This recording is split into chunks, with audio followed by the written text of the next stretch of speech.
Hello everyone, রোশনাই ধারাবাহিকের আজকের পর্বে দেখবেন প্রত্যেকে বাড়ির মধ্যে এলে গরিমা রোশনাইকে অনেক বাজেভাবে অপমান করতে থাকে, অসম্মান করতে থাকে, যা দেখে ছোটুর অত্যন্ত খারাপ লাগে। তাই সে গরিমাকে বাধা দেয়, বলে তুমি কিন্তু রোশনাইয়ের সঙ্গে এরকম ভাবে আচরণ করতে পারো না। তখন গরিমা বলে, কেন ছোটু, তোমাকে কি রোশনাই টাকা দেয় নাকি ওর হয়ে কথা বলার জন্য?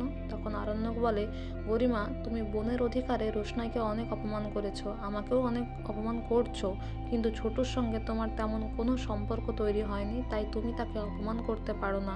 আর এদিকে আরণ্যক জাহ্নবীকে দেখে বলে, বাহ মেম সাহেব, তুমি তো দেখছি সব ডিটেলসেই ফোন করে বলে দিয়েছো। তখন জাহ্নবী বলে, হ্যাঁ, আমি একটা মেয়েকে এইভাবে চিট হতে দেখতে পারি না, আর তাছাড়া কেউ যেটা বলেনি সেটা তো আমিও বলিনি।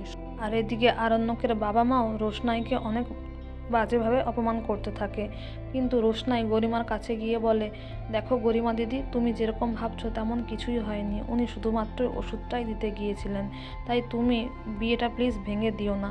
আর এদিকে জাহ্নবী গরিমাকে তার ঘরে নিয়ে যেতে চাইলে বড় মা এসে বাধা দেয়, বলে তুমি তো আমার ছেলেকে পর করেই দিয়েছো আমাদের থেকে, ও তো আমাদেরকে নিয়ে ভাবেই না, আমাদের কথা শোনে না, মিনিরও দেখভাল করে না, বাদশাই একমাত্র মিনির খেয়াল রাখে। তখন গরিমা বলে, আমি এক্ষুনি আমার মাকে ফোন করব, আর মা এসে তোমাদের সবাইকে বলে দিয়ে যাবে যে এই বিয়েটা ক্যান্সেল, আমি কিছুতে এই বিয়েটা করব না।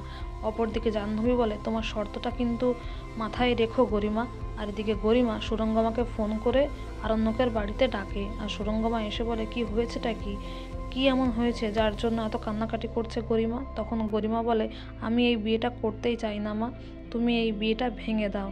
যা শুনে সবাই খুবই ডিসঅ্যাপয়েন্ট হয়ে থাকে। তো বন্ধুরা, এই ছিল আজকে রোশনাই ধারাবাহিকের আপডেট।